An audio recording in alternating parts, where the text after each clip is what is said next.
Moina, I quite put nothing, I mean, she, Ranti, Tonagum, she, and a high visit in Arthur Country, Carino, put nothing, put it up the non how the academy. It will be the how they quite lucky, I know I later. She be in no Tom, be the making only, man, it will be the Tamo, carrying Mountain Tana share with that withdraw. Oh, Joy Malaysia can't get up to Tamo. Long some lonely, I can know kind of Tanashi, some time when I said withdraw. In my channel one, Dr. Nara. Punamoche. Adu tau dia ba, adu tau ni mo tu tau da banina. Ko na kana haya ka waru we have China, mai muti haya ba. Atu puna te ba. BJP sari do. Ko ke manipur ke manu de ke mete masani naga masani kuki masani pangan masani manipuri ngakta na ba. Yes. We are all Indian ke manu da manipuri ngakta na ba. Adaida hana tau da ba mong du tau ba du da. Ko na hibernate Sagi, chastisement and a high do. Yes. Ado Kanagomana, Tagat Pasuyawe, the Karana Waro Pasuyawe. Ado Chidan the way, Buffy Waro and the Kalda. Masani, Masari, and Hibernate. I get one quite I could not high be able to hide him, not to hide the Anthony in a business or the chastisement away and to hide your Chidan, they only have. I know I get young pie with the documentary Virenda, Kemchanda, Karam Sanda, the Lamlai, Gumchada, and what will it ever? At the permanent that. Aduka, the panning begins the Mutakan, can talk when I have a free oina. I position on the layer, they chaving a moiko. Panning the Paraknaba, and Highland. Aduna, I put some Sangaro. I am much than under the Senator Dorami. Aduna, say never do. China, the Aina, I advise something massage yelling at that. Chumbai Ama and Jinba port, Ama Already low report like Pocanda. A combong moy hibernate. Adula, the Dublin Matunda, and talk in Chintoraga, Tohoni, Aduga, Moicho Paterni, Animaxi, Manipur situation, see the D. Because Punamana, Waruna, Oilini, Aduga, regional political force, Samana, Hector Wusung, the Gunto. Adun Yamwa, people in the later. I did fishing in my Changan Bangam Dava, Malo and Dava. Should Narendra Modi, Amishan, Toga the Punkain to Natro. I do never go and I don't let the BJP man. I think a Karjakata, Lady President, Vice President, man, understand that Nadada, the Wuda Nadala, Canentare, Kanoga, Arasuski Chiptoga, at the shop of Oishano, Popo Kadawa, I could Patam Matam to one of the Chaydanate, a Popoto, a good. I couldn't attend Pangdon. My other was a Karsham with a Pameba.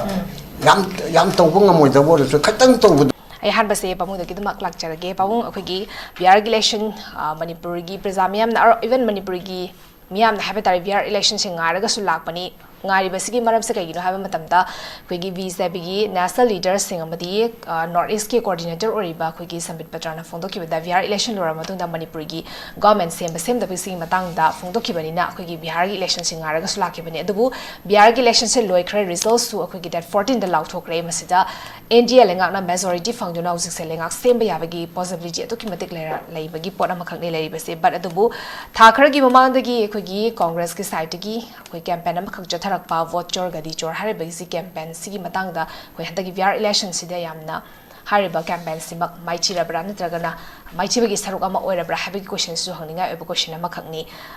masigi side da habitare masigi matangda VCP gi side gi phongdorokpa koi gi statement habitare masigi matangda pabungi ba opinion kitang thambiu yam phajaba topic ni mase tasengba gi political party and BJP versus Congress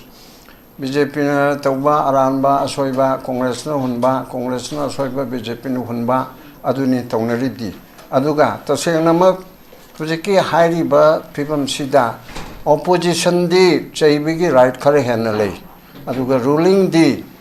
chaibado magi taseng na mag tonganba personality attack torapa kanda natana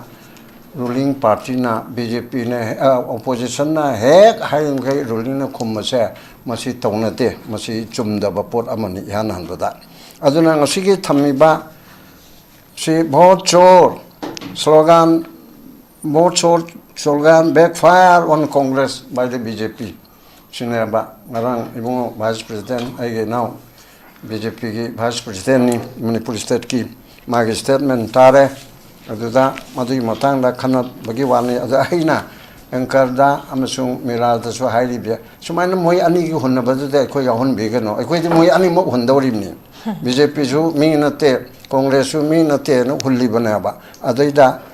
I could machine BJP no Hunmachi, Koni Yaning de Lali, I have the Congress in Changchamun Mangani. At the Congress not about to me the mind a BJP Changchamun Mangani. Other make a thing aside, Ratan Koni Kanaramini. Shuma topics topum talk there, Masidadi, Chedananda, Oro, now Sarat Oro, the Gosomda Mogi Congress, Karirabi Khan. Ada yang asam corot, mui kat itu tahun hal lagi kau ni tak pernah paham ya ba. Aku dia animak pu, training ba, animak pu thagat ni ba pot ni ba. BJP na cuma tahu re, BJP good, Congress na cuma tahu re, Congress good, Congress na patah tahu re bad, BJP na patah tahu re bad. Agi saya nak cuma seorang ini, macam lady sida, aku dah tu mana macam macam naik dia ba. But,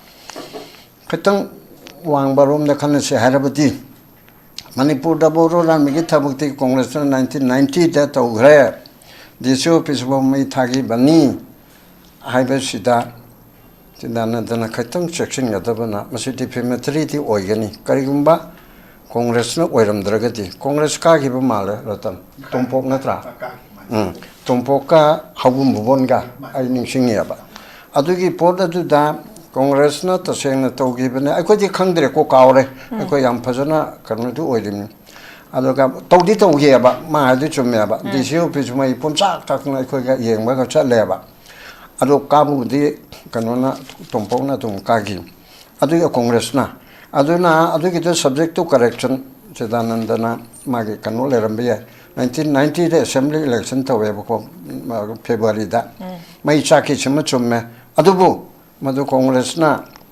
tawbra mpp na tawbra natraga gunda marakta gi tawbra madi we have nothing to say. Madam, the investigation told the Banina, Aduga, who spoke with the Mali, Madu case to Namsing Harabra. Adugidu told the Banina, Madu high with Amdre. Adu the gate. Zage, Rahul Gandhina, bought Chor, Gadi Shore, Haiba, Modern Narendra Modi, bought Chor, Tawi Election Commission, Manaraga, Aduna Gadi Thado, Haina, Haiba. Adi somdana adu yaro ena haiba adu la ibese laiba congress ki laiba thiba haitare BJP gina mage align laiba pom haitare BJP ta thumping majority da ka thok kare ba tu thar bu heline mari thok pi ahum wara man yang re ba ashe Narendra Modi amsung Nitish ki khoi ge nimo haise nimo haibe salama Nitish Modi haiba hojik na moni hairane adana karigano bu BJP na maching hanga khareba aduna BJP na hanga kibani na even Nitish ninglap leba ina sum yeng bada kanu do amadun hendo kan prime achievement so moi loge haradi adubu Narendra Modi na amishana ai hana pithoke na khali mathang tam chuma o hengari momang ichu tawe BJP ne help so beli puchel sauna bapot amuguti leba ada awje lai bese manipur ki ga maril na si ga haina badal di akho ge BJP ge che bo chor ne har ga no ne dum chor tawri no na chor tawdun na tro manipur si thoke ba hydra moi ma seng ge hona bani ada ko na ka hana comment leite mayada aduga manipur ge wane di BJP amsung congress ane mukta no di political show ne ya ba sa tanga ko ne kalan no ene ma political show ne congress adu mangai re hat panatano pilot mahaiba adagi BJP so tu ngare ayu pai karim le jadre loina loksen gare khongkhut pullaga thame simi samana haiba ai ge ichai nauni ko ai ga loina minara imni singyang pairaga ado BJP haidan chang bada pulam ase tem to reba karam haina BJP ta mayam si laili bano haibi su sei nga eba karam bamong da hawgal ka dori bano nampu to dori bra Gan taba taraba se ai na chidananda adigi che kana Johnson gain lady amam lady civil society ki changmina banta gain lady raman pramananda ai galona rapa ache hoje phawul lady ne mai khoi ngai im ne ba BJP su phai hai bi ki kari ko mal lebe lam tang de lei ba cha la kan mai to no manipur si puncha chale hai ro la ga budi congress na toramani su toramani congress na mi to changal lamani amama loin changan la sano su tawram sano loin mutat pa yadro koi ki court ke da aina somma man da haibe to Supreme Court ki order ama chai tarai mamangda the bench amana tagare mase asum bani chai tara lerga no mase yade si tawroi haina haira do hani ki judgment do kasu chai de hana tormu hoji chana bayar adu mane khone to honing badi Congress na adu to wada to na haira de no no alu dre khon pare ko center da na chai trai thai trom do chujala ka dore istetana tare ni panchane ko adu di lokto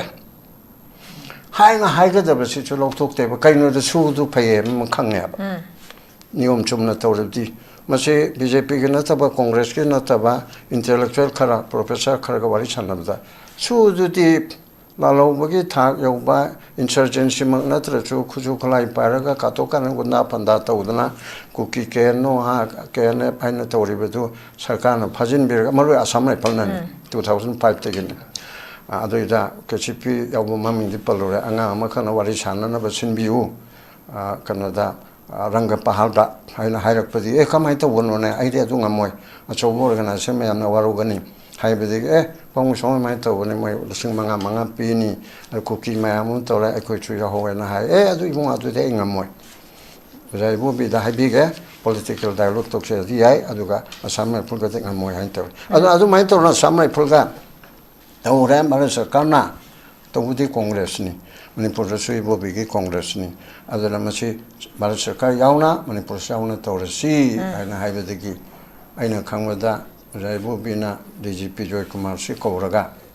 si kamai toba joy kumar sahib dgp oiba matamda adada akoi manipur ki territorial integrity sokpa yaro haiba ma hapsi na preamble ki mumaida ma yauri do adu hapki bigi wali le aduga madugi matamduda Congress न तौबसुगी मतमदुदा इरांग थोक्तना 2000 अदुदा दु तौरे हाइदना हे खनब याबा मोंगददी लैगिद्रियाबा 5 8 गे तौरे 9 10 11 12 13 14 जे BJP न centre पारे 17 दा कोई पाइरे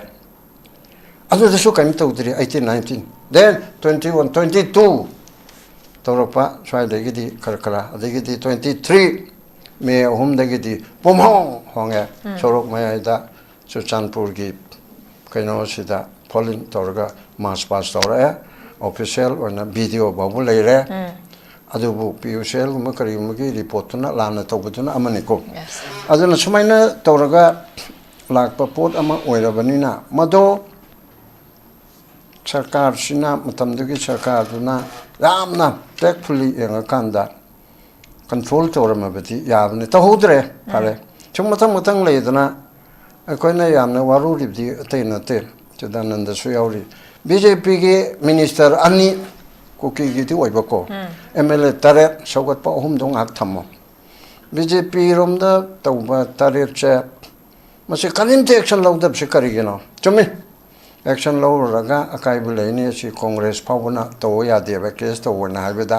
कांग्रेस की मी अमना पेटसना ओइगे हाइबदा कांग्रेस ने यादे हायबा इन ताबे वन करिगिनो बसि रिपोर्ट अमने यादा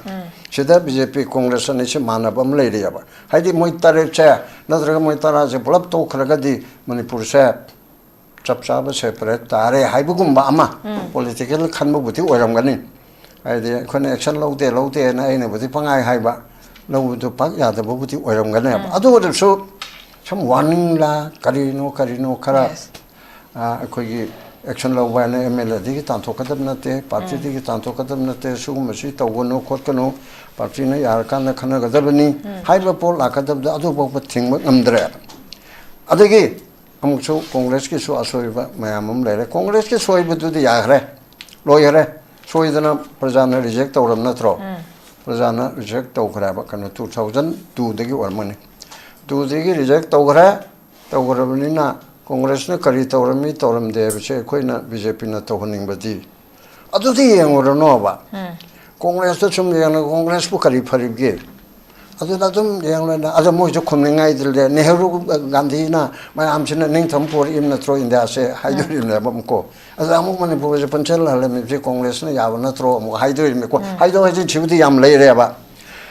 अदा गवर्नमेंट हाइना पाइबसी एज पर लॉ की कॉन्स्टिट्यूशन की मखादा अदुगा लॉ की मखादा पुनमक असि तौगदबना अदुना अखोगी द सोइरिब से both BJP and Congress and other political parties at present asida politics tawdreba khoisida party line da akoina pamba politics tawraga IDP mayam simayam changmang amangadap si politics tawgadab na ba BJP na Congress na ani punmin na gadab na punju pun gena ba BJP ne de hawra kadab manam de mana ruling party ni mana chief minister le ram bani mtorin mana oza tada mama bobi adegi nimachan rini nara adegi sotin adegi megachandra adegi MPP ga doda I 지금 뭐든 또 solve 없이 해보자. 뭐이다 하우다는 레버 아니는 다버도고. 뭐 like minded 해도. 아다 비리언나 아무튼 매 하고를 보게 되다. 더기버도 나타나 아무것도 따나더라봐. 아도는 거나 간나 BJP게 MLSing 아두다 카라파 차이나 오이바. 뭐이나 거의 본나 technology 라인티 동나군 시. 나 하이비스 아인 알트 강드려. 가리노 본나 technology 본게답지 나나 하러 가담니요. 이보비디 하우라 어디에 그 락게 하는 아니 레래 시리 비레 농촌만 비레마 이게 나오니 마나 이보비디 담어 그렇게 멈뚱 따나 쉐비다 나 오이드로 오조이 말에 약간 갈도 담어 랑 숨라운레 애가 농당 그놈뚱 따나시 잠통문에 제들라 오이드로 이마 잔루왕 닥터나라 보너먹지 아주 떠우대야 아주 떠오니 뭐도 떠우다버니나 그거는 간나 하야가 와로게 하베 차이나 마야무티 하야바 아토पना 때야바 BJP 사립도 거기 manipuri 만ung 되게 메테 마차니 나가 마차니 쿠키 마차니 방한 마차니 manipuri ngaktana ba we are all Indian ke manung da manipuri ngaktana ba adaida hana tawda bamongdu tawbadu da aikoina haibani sagi exercise men na haido ado kana gomna dum tagat pasu yawe adu karana waro pasu yawe ba ado chidananda hoi bapti waro na khalda masana ole na haibana te aigal wana paina dum aikoina kara haibe abadu haidna adu haidna ze antem ne nuna bese sorda exercise we na ni to haijo chi chidanda ole na aina aigi chingyang paibada dakminari ba birenda khemchanda karam samda adagi lamlai gi bomchada ai waro lete ba adagi premananda da adu kaigena da paning bage da mukta kanna chai thokpana ba free oina ai position am da la yoraga de chai bunga moy ko paning da na pharakna ba na haibana ba aduna ai pochang sangaro ayam ba chidananda da sinaram dorani aduna chaina bado China oda aina ai advice amatang masasu yawring da chungbai ama hanjin ba pot ama yawraga di lo gi pot lak pakanda a khombang moi haibanate adu legadabni na matungda yang thok yang chin tawraga tawhani aduga moi chu phatrimni animakse hojiki manipur gi situation sidadi koi pra punamakna warung na ba oirimni aduga regional political force amana hek tawbusu ngamdam gum taw aduni yam wa ba phibam da leira ba 아들 배신기 마음창은 먹는다봐 나로 한다봐 저 나레인드라 모디지나 아메리카는 똑같이 풍카인트 나트로 아두네 뭐 거한 아두레 디시데 비제피게 멜레마야 아두게 카르카타 레리바 프레시덴트 바이스 프레시덴트 마음 저스탄 나다다 또우데 하나 나다라 카넨타레 kanuga RSS ki chiptuga aduso apabu oisano pabu por kada bo ko patam matam tuna mukta chaidam nate apabu to e good akhoi mateng pangdon moi anu wa sarkar semak podo ai pame ba yam tawbu ngamoi da bo so khatang tawbudo akhoi na haina tana be yar bi sarkar chathaw chathaw ngamdra kana to asina ba potto aduna akal ani yam manung hotna chaina ba di ko yawning de mapanda